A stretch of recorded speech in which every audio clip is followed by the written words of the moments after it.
Have you ever thought about what it is that you respect?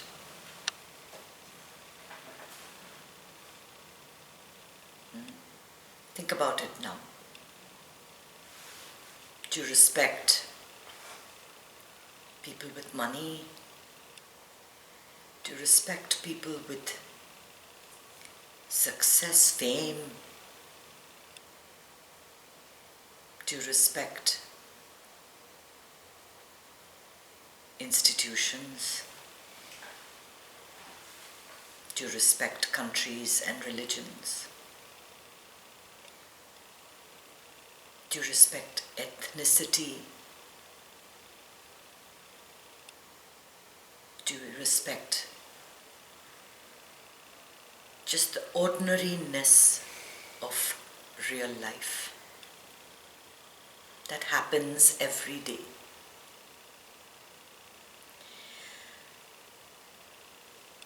We allow respect to enter into our lives and to create a whole bunch of stories in our head, don't we?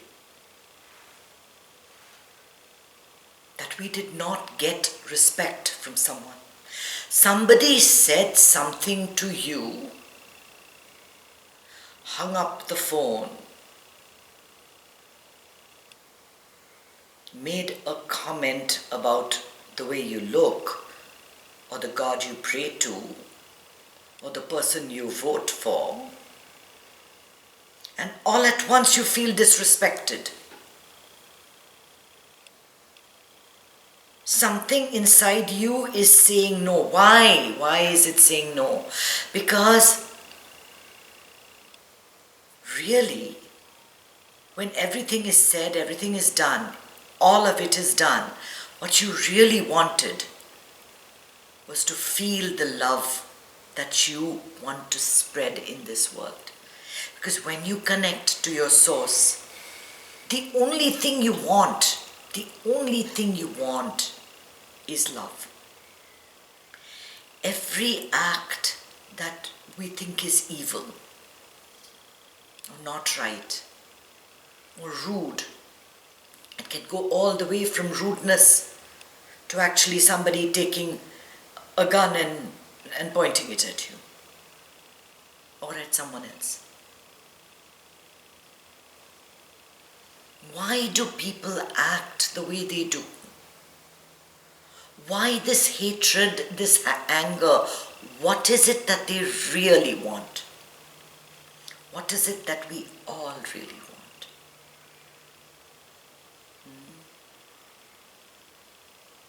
Do you really think that you want the life of the millionaire,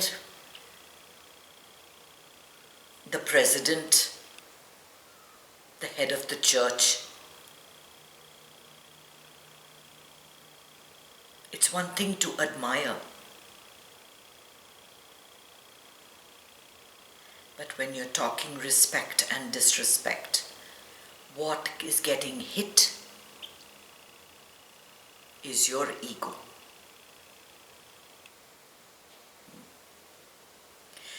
You disrespected my religion by passing that comment. Does your religion really care about what that person said to you?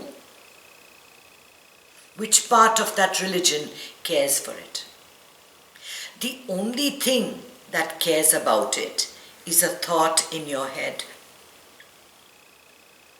Can you find one part of your body that is saying, respect me? No, the body just does what it does regardless whether you praise it or insult it. If you praise it, it does even better. And if you insult it, it might wither. Why? Because words are extremely powerful. Thoughts are extremely powerful. And our thoughts reflect what we want to receive. the more you start putting out, I don't like this, I don't like what you're doing, I don't like your religion, I don't like your ethnicity, I don't like this, I don't like that. That energy only results in conflagration, in people hitting heads.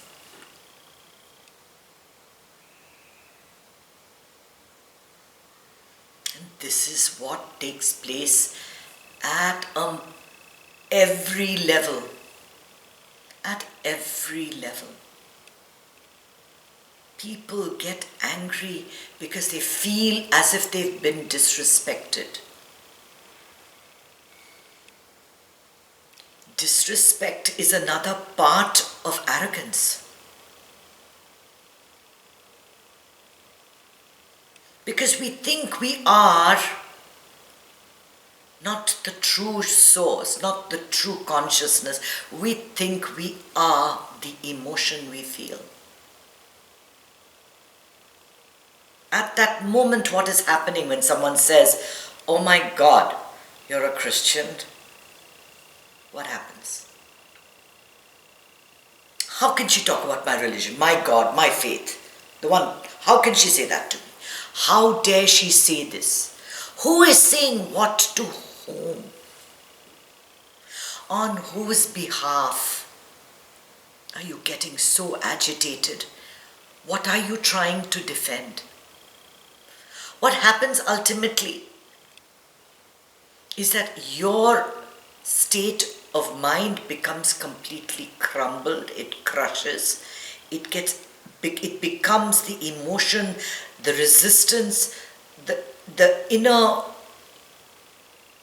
turmoil, which is nothing other than a story. And you are saying, this is what I'm going to fight for.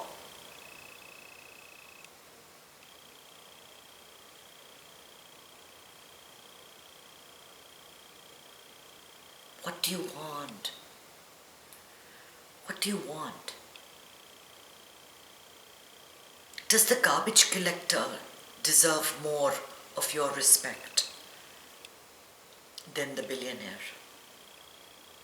In any way, is one working more or less than the other?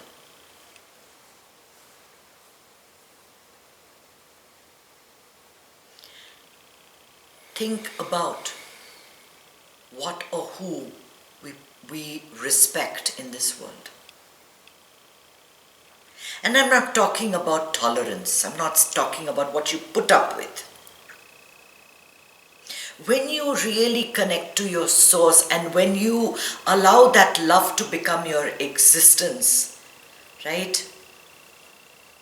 Then you're not just merely tolerating people. I tolerate that religion, I tolerate this religion, I tolerate that skin color, I tolerate this stupidity.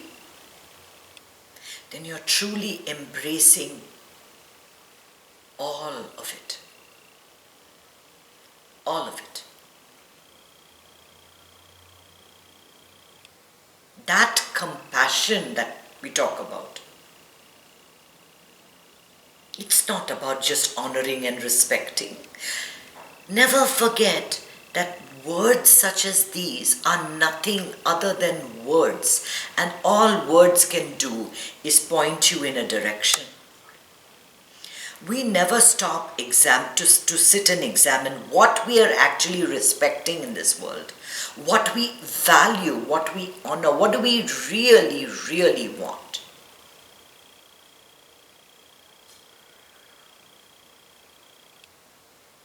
What is our prejudice? And we have prejudices. You might consider yourself to be the most open-minded, but we are all victims of the society we live in. We are.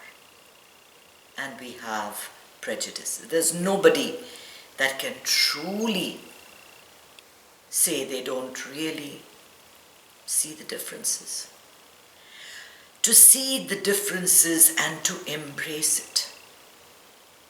In the same way that your fingers of your hand are different. We don't value our pointer more than our thumb. We need both to sit in meditation. Each serves a different purpose. The garbage collector has to be valued in your mind as much as any president of any country and president of CEO of any company.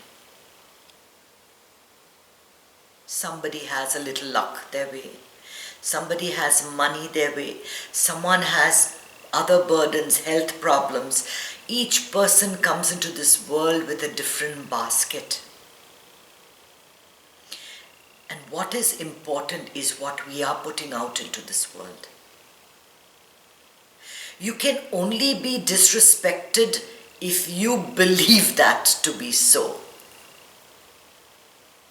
Isn't it?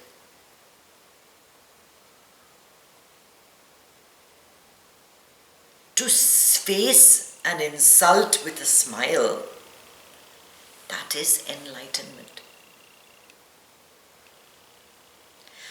You can only be insulted, people can only hurt you if you say yes to it. And I always ask you to say yes. This time I'm asking you to say no.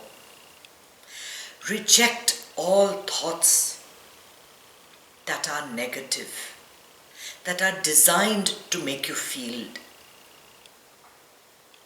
bad, less of yourself. Because anyone who passes a disparaging remark about your country, about your complexion, about your height, about your orientation, is only doing it so that they apparently feel a little bit better about themselves. Always have that compassion.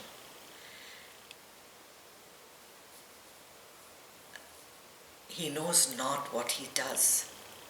That's what Jesus said at the cross, something like that. People don't know what they're doing. They don't know why they say the things they do. Because they don't have the awareness that we are trying to instill through meditation. And if you don't meditate, it's difficult to catch these moments, to even think or reflect about what is it that I respect? What is it that I want from someone else? How do I protect myself from fighting the wrong causes? Of knowing what is right and what has to be done. How do I know that my action in this moment is the correct thing to do?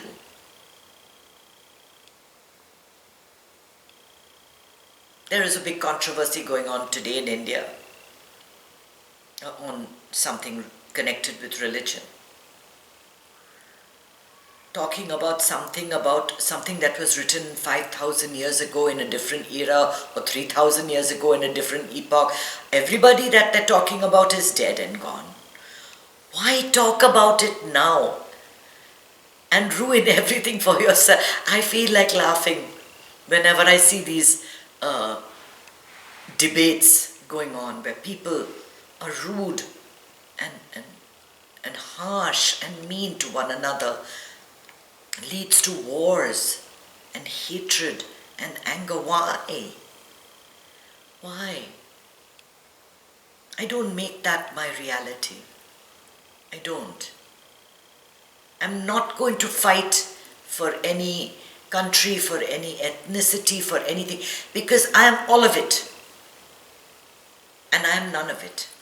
That is not my world.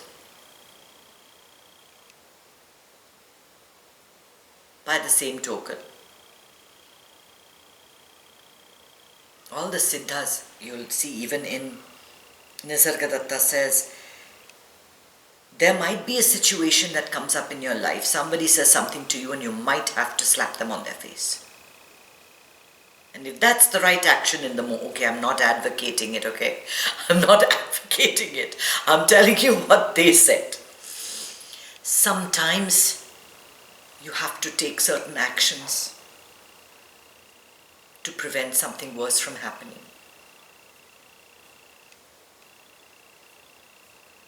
How do you know that the action that you're taking, that you're not defending the right or the wrong cause? We all believe very much in our causes. Because we don't know. Whatever we believe is because we don't know. Because if you know, you don't need to believe.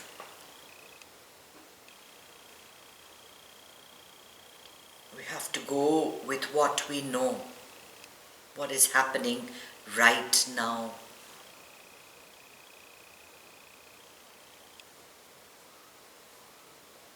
When you're angry, when you're defending something, you can't make the other person calm down. You say chill, relax, and they get even more angry. Why? Because you're not talking to the source, you're talking to the emotion that they became. You're talking to anger, you're talking to hatred, you're talking to prejudice, you're talking to negativity.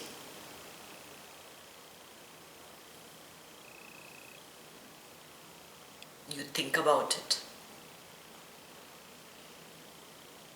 Each person that goes and causes harm in this world does it because they don't feel respected. They don't feel honored. They don't feel that society gives them any place. They feel that they've been demeaned. They want to show that they're powerful, that they can do something. So they start a war. They take a gun and go shooting somebody. They end up with a fist fight. I'm stronger than you are. But at the end of the day, what they were always trying to say is, I want someone to love me. I want someone to notice me. After I'm gone, somebody needs to remember that I was here. This is what they were trying to say all the time.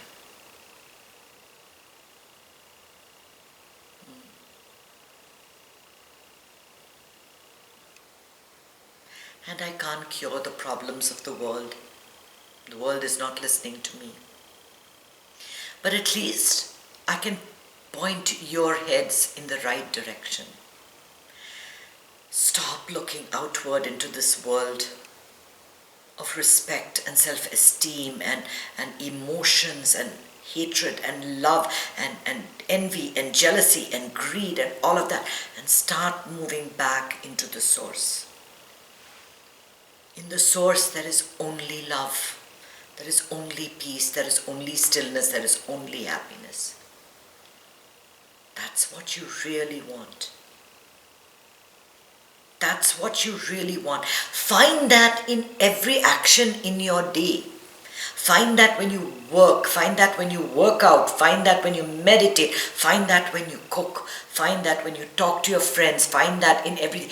And in everything, if there's love above and beyond everything, how can you be mean and rude and angry and hateful? Correct? You can't. Let all of your actions be just bathed in grace. Only nice things, only nice thoughts.